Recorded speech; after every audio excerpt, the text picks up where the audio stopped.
ನಮಃ ಶಿವಾಯ. ಓಂ ನಮಃ ಶಿವಾಯ.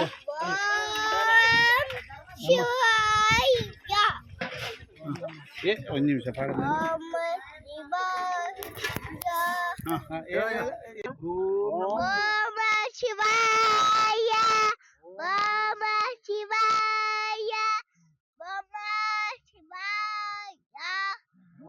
ಓಂ ನಮಃ ಶಿವಾಯ.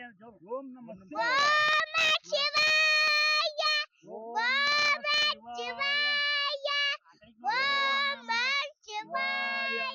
ಏನ್ ಹೆಸರು ನಿಂದು? ಹೆಸರೇನು ಹೇಳಿ? ಹೆಸರು ಹೆಂಗ? ಯಾರು ನಿನ್ನನ್ನು ಯಾರು ಹೊತ್ಕೊಂಡ್ ಬರ್ತಿರೋದು? ಯಾರು? ಎಲ್ಲಿಂದ ಬಂದಿದ್ದು? ಹಂಗು ಬಂದ್ಯಾ? ಯಾರು? HD ಕೋಟೆಯ? ಏನ್ ಹೆಸರು? ರವಿಕುಮಾರ? ಬಿಸಿಲು ಜೋರುಂಟಾ? ಸರ್, ಯಾವ ಕಾರಣಕ್ಕೆ? ಅಂದ್ರೆ ಎಷ್ಟು ಪುಟ್ಟ ಮಗು, ಎಷ್ಟು ಕಿಲೋಮೀಟರ್ ಇಲ್ಲಿಂದ?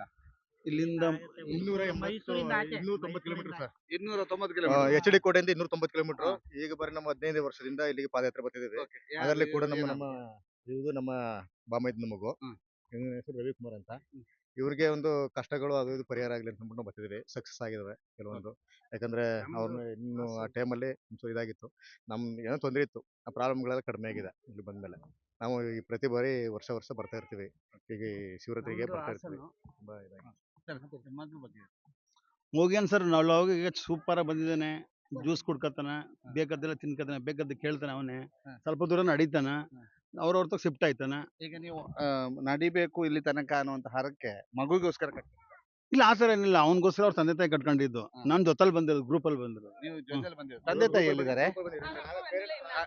ಆಯ್ತು, ನೀವು ಮಾತಾಡಿ. ನಮ್ದೊಂದು ಪಾಪದ ಒಂದು ಯಾವ್ದೋ ಒಂದು ಕೋರ್ಟ್ ವಿಚಾರ ಆಗಿತ್ತು. ಅವ್ರ ತಾಯಿ ತರ ಕೊಟ್ಟಿರ್ಲಿಲ್ಲ. ಹಂಗಾಗಿ ಏನ್ ಮಾಡೋದು, ನಾವು ಕೊಡ್ಲಿ ಅಂತ ಅಂದ್ಬಿಟ್ಟು ನಾವು ಬರ್ತೀವಿ, ನೆಕ್ಸ್ಟ್ ವರ್ಷ ಪಾಪ ಕರ್ಕೊಂಡು ಬರ್ತೀವಿ ಅಂದ್ಬಿಟ್ಟು ಅರಕೆ ಮಾಡ್ಕೊಂಡಿದ್ದು. ಅದು ಕೋರ್ಟ್ ನಮ್ಮ ತೀರ್ಮಾನ ಆಯ್ತು. ಆ ಉದ್ದೇಶದಿಂದ ಪಾಪನ ಕರ್ಕೊಂಡು ಬರ್ತಾ ಇದೀವಿ ಸರ್. ಹಂಗೆ ಸರ್, ನಮ್ಮ ಹೆಸರು ನಾಗರಾಜ್ ಅಂತ, HD ಕೋಟೆ. ನಮ್ದು 12ನೇ ಪಾದಯಾತ್ರೆ ಇದು.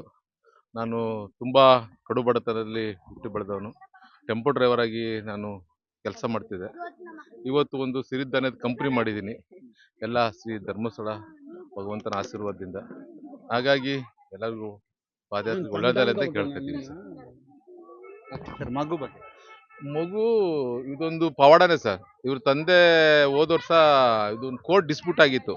ಇವ್ರ ತಾಯಿ ತೀರೋಗ್ಬಿಟ್ಟು ಅವ್ರ ತಂದೆ ಮನೇಲೆ ಇತ್ತು. ಈ ಹುಡುಗ ಬಂದ್ರೆ ನಾನು ಬರ್ತೀನಿ ಅಂತ ಅರ್ಕೆ ಮಾಡ್ಕೊಂಡಿದ್ರು. ಈ ನಮ್ಮ ರಿಲೇಷನ್, ನಮ್ಮ ಸಂಬಂಧಿಕ ಹುಡುಗ.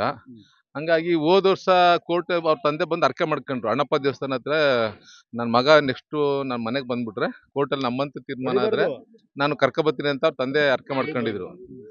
ಈ ಕೋರ್ಟ್ ಇವ್ರಂತ ತೀರ್ಮಾನ ಆಯ್ತು. ಈಗ ಅವ್ರ ತಂದೆ ಅರ್ಕೆ ಹೊತ್ಕೊಂಡು ಬರ್ತಾ ಇದಾರೆ ಸರ್. ನೀವು ಆ ಒಂದು ಅವ್ರ ಹರಕೆಯಲ್ಲಿ ನೀವೆಲ್ಲರೂ ಭಾಗಿಯಾಗ್ತಾ ಇದ್ರಿ. ಅವ್ನು ಎಷ್ಟು ಖುಷಿಯಲ್ಲಿದ್ದಾನೆ? ಅಯ್ಯೋ ಅದ್ಭುತ ಸರ್. ನೋಡ್ತಿದ್ರಲ್ಲ ನೀವೇ, ನಿಮ್ ಕಣ್ಣಿದ್ರೆ ತಮಟ ಹೊಡಿತಾನ ತಲನ್ನ. ಹೆಂಗ್ ಶ್ರೀಮನ ಹೆಂಗ್ ಕೂಗ್ತಾನ ಶ್ರೀರಾಮನ. ಬಿಸ್ಲಲ್ಲಿ ಬಂದಿವಿ, ಅವ್ನು ಬಿಸ್ಲು ಅನಿಸ್ತಾ ಇಲ್ಲ. ತುಂಬಾ ಬ್ರಿಲಿಯಂಟ್ ಇದೆ. ಓಂ ನಮಃ ಹೇಳ್ಬಿಡು.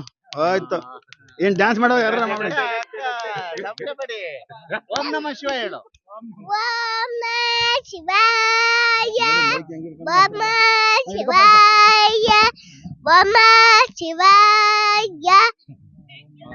ಇದು ನೋಡಿ, ಇದು ಹರಕೆ. ಯಾಕೆಂತಂದ್ರೆ ಒಂದು ಕೋರ್ಟ್ ಡಿಸ್ಪ್ಯೂಟ್ ನಲ್ಲಿ ಮಗು ಅಂದ್ರೆ ಅವರ ತಂದೆಯ ಪರ ತಂದೆ ಅಲ್ಲಿಗೆ ಬಂದ್ರೆ ತಂದೆ ಕಟ್ಕೊಂಡಿರುವಂತದ್ದು. ತಂದೆ ತುಂಬಾ ಹಿಂದಿದ್ದಾರೆ.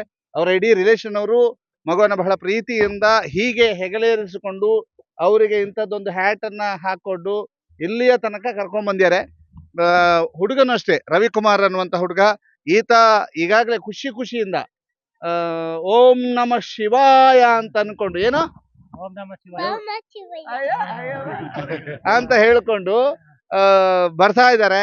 ಅವರಿಗೆ ಮಂಜುನಾಥನ ಒಂದು ಕೃಪಾಶೀರ್ವಾದ ಸದಾ ಇರ್ಲಿ ಅಂತ ಹೇಳ್ತಾ, ಮಗುವಿನ ಉಜ್ವಲ ಭವಿಷ್ಯಕ್ಕೆ ಹಾರೈಸುತ್ತಾ ನಮ್ಮ ಜೊತೆಗೆ ಮಾತನಾಡಿದಕ್ಕೆ ಧನ್ಯವಾದ ಹೇಳ್ತಾ, HD ಕೋಟೆಯಿಂದ ಇಲ್ಲಿ ತನಕ ಬಂದಿದ್ದಂತಹ ಪಾದಯಾತ್ರೆ ಇನ್ನೇನು ಕೆಲವೇ ಒಂದು ಗಂಟೆಗಳಲ್ಲಿ ಶ್ರೀ ಕ್ಷೇತ್ರ ಧರ್ಮಸ್ಥಳವನ್ನು ತಲುಪಲಿಕ್ಕಿದ್ದಾರೆ.